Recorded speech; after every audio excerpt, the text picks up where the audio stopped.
Hello everyone, welcome back to my channel. তো আজকের এই ভিডিওতে তোমাদের আমি জানাবো 2025 যারা এএনএম ট্রেনিং করতে চাও, 2025 সালে এএনএম ট্রেনিং হবে কি না, এটা একটা কোশ্চিন। 2 নাম্বার কোশ্চিন, যদি বা ট্রেনিং হয় তো আর্টস না সায়েন্স হবে, এটাও একটা মনে প্রশ্ন। এছাড়াও সব থেকে মেজর কোশ্চিন তোমাদের যেটা, সেইটা হলো যে যদি আমি 2025 সালে ট্রেনিং করি এএনএম, তারপরে আমি বেরোবো কত 2 বছর পর, মানে 27 সালে, তারপরে গিয়ে আমি জব পাবো কি না, এইটা বিশেষ করে অনেকের প্রশ্ন। তো এই 3টে বিষয় নিয়ে আলোচনা করবো ভিডিওতে, শেষ পর্যন্ত দেখো। প্রত্যেকটা জিনিস আমি আমার মতন করে বলছি, আশা করি তোমাদের হেল্পফুল হবে। তো তার আগে যারা নতুন আসছো, যদি মনে হয় যে চ্যানেলটা সাবস্ক্রাইব করে রাখতে পারো, কারণ পরবর্তীতে এএনএম বলো, জিএনএম, আদার্স তোমাদের অ্যাডমিশন থেকে শুরু করে ট্রেনিং, যাবতীয় জব যত কিছু আছে, সব কিছুর যতটুকু আমার জানা আছে, আশা করি হেল্পফুল হবে। তো সাবস্ক্রাইব করে রাখতে পারো। তো চলো শুরু করি ভিডিওটা। ফার্স্ট কোশ্চেন তোমাদের হচ্ছে, যেটা সবাই তোমরা মোটামুটি বলো, 1 নাম্বার 2025 সালে ট্রেনিংটা হবে কি না। মানে এখান থেকে মেন প্রশ্ন উঠে আসছে কি বলো তো, যে ভ্যাকান্সি, এএনএম যে ট্রেনিংটা হবে নিশ্চয়ই ভ্যাকান্ট থাকতে হবে, সাব সেন্টার ভ্যাকান্ট হবে, এএনএম লাগবে, মানে এইচএফ হেলথ অ্যাসিস্ট্যান্ট ফিমেল যে পোস্টটা সেটা লাগবে কি না, তারপরে তো তোমাদের ট্রেনিংটা হবে। তো প্রথম কথা হচ্ছে, দেখো এখনও অবধি এই যে 2025 সাল পড়ে গেছে, আমি আমি আমার দিক থেকে বলছি, মানে আমি যেখানে পোস্টেড আছি, তো সেইখানে কিন্তু ধরতে গেলে মোটামুটি 100 থেকে 200 ভ্যাকান্ট আছে। তো এইবার মানে 2025-এ যারা জয়েন করবে, তো তাদের মধ্যে এই ডিস্ট্রিক্টে হাইস্ট কতজন আসতে পারে, 30, আমি হাইস্ট ধরছি 30 থেকে 40, এর বেশি হওয়ার কথা না। হ্যাঁ, এবার যদি আদার ডিস্ট্রিক্ট থেকে এখানে দেয় তাহলে হয়তো বাড়বে, কিন্তু এই ডিস্ট্রিক্টের মেয়ে কতজন বেরোতে পারে, 20 থেকে 30। কারণ এর আগের বার মানে এই বছরের থেকে ডবল ভ্যাকান্সি ছিল। তোমরা প্রায় 1500 জন মতো ছিলে। তো সেখানে তবুও এই ডিস্ট্রিক্টে, মানে আমি আছি উত্তর দিনাজপুর ডিস্ট্রিক্টে, তো এখানে কিন্তু 30 জন মতন হয়তো জয়েন করেছে। তো সেখানে তার অর্ধেক, এবার তাহলে 800 জায়গায়, সেখানে বুঝতেই পারছো যে হাইস্ট, আমি বলছি তো হাইস্ট 30টা, এর বেশি হতে পারে না। তো জয়েন করবে, তো সেখানে 30 জনও যদি জয়েন করে, তবুও মিনিমাম ধরে নাও 70টা ভ্যাকেন্সি আছে। কারণ আমার ব্লক, মানে আমি যে ব্লকে পোস্টেড আছি, সেই ব্লকে এখনও তোমার হচ্ছে 15টা, শুধুমাত্র যদি হচ্ছে সেকেন্ড এনএম দিদিরা আছে, এই সেন্টারগুলো ধরা হয়, প্রায় 13টা থেকে 15টা ভ্যাকান্ট আছে একটা ব্লক। এবার আরও তোমার হচ্ছে এই উত্তর দিনাজপুর ডিস্ট্রিক্টে আরও যে ব্লকগুলো আছে, সেখানেও কিন্তু অনেক ভ্যাকান্ট আছে। তো সেখান থেকে মানে এটাই বোঝা যাচ্ছে যে এই বছর কিন্তু ভ্যাকান্সি ফিল আপ হচ্ছে না। তো ভ্যাকান্সি এখন ফিল আপ হবে না, এর পরবর্তীতে লাগছে। হ্যাঁ, এবার তোমরা বলবে এরপরে তো বেরোবে, তারা জয়েন করবে।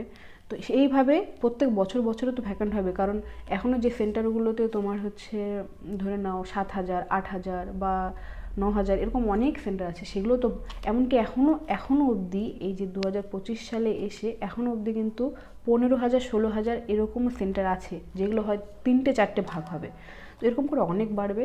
সেই হিসাবে তোমার ট্রেনিং হওয়ার চান্স 100% ধরে রাখো। আর এছাড়া, এটা আমি জাস্ট সেন্টারের একটা হিসাব দিলাম, এছাড়াও আর একটা মেজর ইস্যু আছে, সেটা কি বলো তো, যেখানে তোমাদের প্লাস পয়েন্ট কি, যে দেখবে তোমরা শুনেছিলে হয়তো যে কয়েকদিন আগে কিন্তু আইএনসি থেকে এই এএনএম মানে জবের জন্য প্রমোশন বলতে কি একটা তোমার হচ্ছে আপগ্রেডেশনের, যে যারা এএনএম থেকে জিএনএমে যেতে চায় তাদের জন্য কিন্তু একটা ব্রিজ কোর্স চালু করার কথা চলছে, যেটা একটা হচ্ছে ড্রাফট ফর্মে আছে, সেটা এখনও পর্যন্ত কার্যকরী হয়নি, কিন্তু আশা করি হয়ে যাবে। তো সেইটা যখন হবে, তখন ভাবতে পারছো যে অনেকেই যাদের মনে হচ্ছে যে না আমি এএনএম থেকে জিএনএমে যাব, তারা কিন্তু চলে যাবে।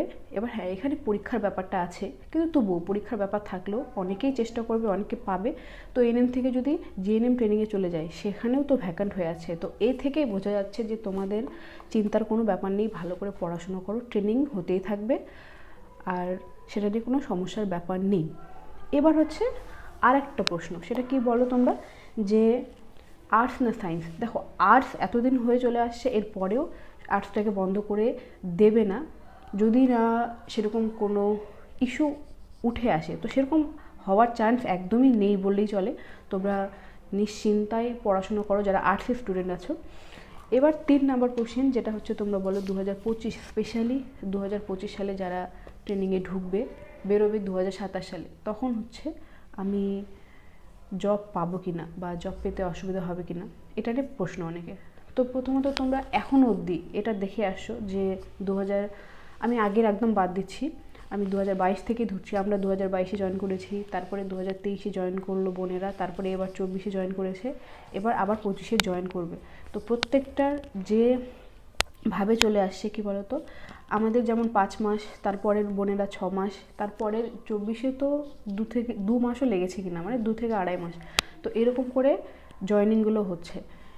কেন হচ্ছে? কারণ ট্রেনিং তো হয়ে যাচ্ছে, এখানে কোনো ইন্টারভিউর ব্যাপার নেই। কেন নেই? কারণ এখানে শুধুমাত্র যারা গভর্নমেন্ট থেকে এনএম ট্রেনিং করেছে তারাই জব পাবে, প্রাইভেটের কোনো ব্যাপার নেই। হ্যাঁ, এটা ভবিষ্যতে হওয়ার চান্স খুবই কম, কারণ প্রাইভেট এএনএম ইনস্টিটিউট থেকে গভর্নমেন্টে ঢোকানোর চান্স খুবই কম, যেটা সাধারণত হয়ে আসে, এটাই হবে আশা করি। তো সেই জন্য কিন্তু ইন্টারভিউ বা আদার্স কোনো প্রসেসের কোনো ব্যাপার নেই এখানে। তো ট্রেনিং হয়ে যাচ্ছে, সেখানে আমাদের মানে ডিস্ট্রিক্টের ডিমান্ড আছে যে আমার হেলথ অ্যাসিস্ট্যান্ট ফিমেল দরকার, তখন কী হচ্ছে, ট্রেনিং কমপ্লিট হয়ে যাচ্ছে। এইভাবে একটা প্রসেসিং তো দরকার হয় না, ধরুন রেজাল্টের একটা ব্যাপার থাকে, রেজাল্টের পর সেগুলো কালেকশন করার সব কিছু একটা প্রসিডিওর থাকে। তো সেগুলো কমপ্লিট হতে যতটা টাইম, আর যদি তার মাঝে কোনো রকমের কোনো সমস্যা না থাকে, তো সেক্ষেত্রে যতটুকু টাইম লাগে, এই টাইমের মধ্যে কিন্তু জয়েনিংটা হয়ে যাচ্ছে। এবার তোমরা বলছো যে 2027 সাল বা 28 সাল, এখনও 2-3 বছর দেরি আছে, সেক্ষেত্রে কী হবে কেউ জানে না। হ্যাঁ, সেটা তো ঠিক, কেউই জানে না 2 বছর 3 বছর পর কী হবে, কিন্তু হোপফুলি মানে পজিটিভ জিনিস এটা ভাবাই যায় যে যেরকম হয়ে এসছে সেরকমই ভবিষ্যতেও হবে। তো এইটাই তোমরা ধরে রাখো, এইটাই হবে। আর তার থেকেও বড় কথা, দেখো এটা হবে, কিন্তু তোমাদের নিজেকে এটা ভাবতে হবে যে প্রথমত আমি ট্রেনিংয়ে ঢুকলাম, আমি ট্রেনিং কমপ্লিট করে নিলাম, তারপরে যদি এটা আমি মানে একটা মাইনাস পয়েন্ট ধরে নিচ্ছি, তোমরা ধরে রাখতে পারো যে আমি ট্রেনিং করলাম 2 বছর, করার পর দেখছি আমার 6 মাস পার হয়ে যাচ্ছে, 1 বছর পার হয়ে যাচ্ছে, আমার জয়েনিং হচ্ছে না। তো বেকারত্বের থেকে তো অনেক ভালো আছে না, তোমরা ট্রেনিং কমপ্লিট করেছো, তোমরা জয়েন করবে, সেটা 100%।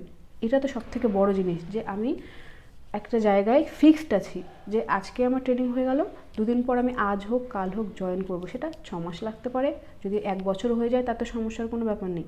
একবার ভাবো, ধরো যারা জিএনএম ট্রেনিং করছে তারা 3 বছর ট্রেনিং করছে, ট্রেনিং করার পর কতদিন ওয়েট করতে হচ্ছে। তো সেক্ষেত্রে তারাও তো আজ হোক কাল হোক তোমার হচ্ছে জবে তো জয়েন করবেই না, বেকার তো তোমাকে থাকতে হচ্ছে না। এইটা ভেবে কিন্তু মনটাকে শক্ত করতে হবে যে অত কিছু ভাবা যাবে না যে জব পাবো কি না। প্রথমত মেন তোমাদের উদ্দেশ্য হওয়া উচিত যে কী করে তুমি ট্রেনিংয়ে এন্টার করবে, মানে তোমাকে এক্সাম ক্লিয়ার করতে হবে, দেন তোমাকে ট্রেনিংটা কমপ্লিট করতে হবে, এইটাই তোমাদের মেন মোটিভ হওয়া উচিত। তাহলে আর কিছু তোমাদের দরকার নেই, পরবর্তী যে কবে জয়েন করবে, কবে জব পাবো, সেগুলো নিয়ে ভাবার অতটা দরকার নেই। তো আশা করি এই 3টে পয়েন্ট আমি তোমাদের যতটা পারি ক্লিয়ার করার চেষ্টা করলাম। যদি আরও কোনো প্রশ্ন থাকে তোমরা কমেন্ট করতে পারো, আর এছাড়াও আরও অন্য কোনো বিষয় যদি জানার থাকে তো অবশ্যই কমেন্ট করো, পরবর্তী ভিডিওতে আমি সেগুলো মেনশন করার চেষ্টা করব। তো আজকে এতটুকুই, ভিডিও ভালো লাগলে অবশ্যই একটা লাইক করবে। সবাই ভালো থেকো।